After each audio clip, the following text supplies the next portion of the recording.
No, actually this is called polki, but this is not polki. This is made in silver and moissanite, which is similar to polki. Okay. This is synthetic. Okay, it is not real polki. So this is made in silver and moissanite, but it's called a polki bracelet, and these are the matching earrings.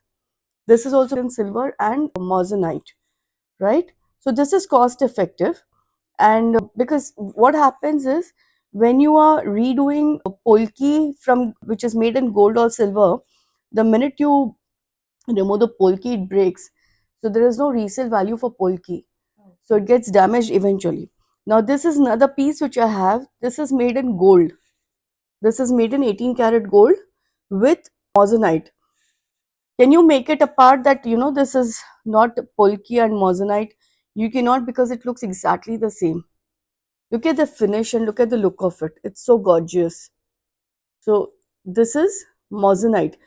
We made this for a customer who wanted something in polki but something cost effective, which was cost effective. So we thought of gold and moissanite because anyways polki has no resale value. So we saved customers money. And look at this.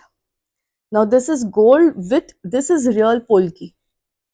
So if tomorrow if somebody wants to undo these earrings, they're bored of it, and they want to make it into something else, and they want to reuse this polki cannot be reused because it gets damaged when we are melting or breaking these earrings.